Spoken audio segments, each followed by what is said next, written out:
ఉన్నాడు.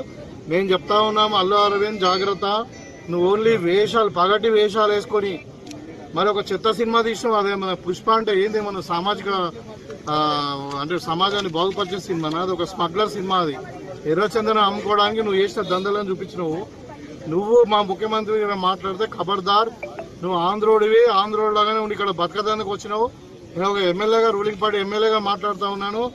ఇవాళ మీకు ఇచ్చిన గౌరవాన్ని ఉంచి ఇక్కడ వ్యాపారం చేసుకోండి, కానీ మా ముఖ్యమంత్రి గారి మీద మాట్లాడినా ఇంకేదో నీకు ఉన్నది ఏందయ్యా? నువ్వు పగటి వేషగాడివి, డబ్బులు ఖర్చు పెట్టి డబ్బులు సంపాదించుకునే వ్యాపారస్తుడి, నువ్వు ఈ సమాజానికి ఏం చేసావు? నీ గౌరవం ఇవ్వాలి.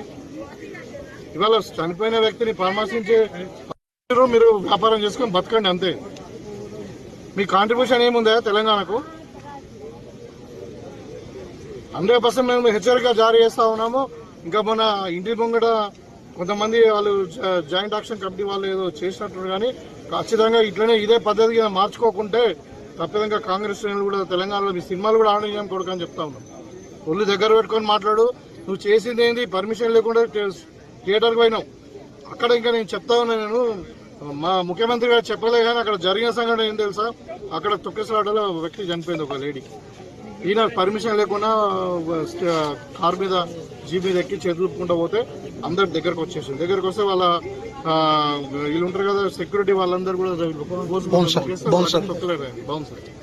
తొక్కిసలాట అయిన తర్వాత ఇక్కడ పోలీసు వాళ్ళు చెప్పారు, ఏసీబీ పోయి ఏమని చెప్పిందంటే, అక్కడ మహిళ చనిపోయింది, ఇంకొక బాబు తీవ్రంగా గాయపడ్డారు సార్, మరి ఇక్కడ ఉండకండి, మీరు థియేటర్కి వెళ్ళిపోండి అంటే వాడు ఏమంటాడు తెలుసా?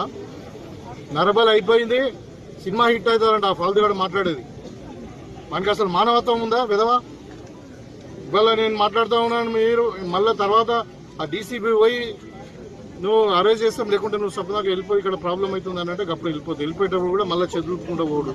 ఏదో ఘనకార్యం చేసినట్టు ఇంకా మా ముఖ్యమంత్రి గారి మాట్లాడడం, ప్రభుత్వం మీద విమర్శించడం తగది.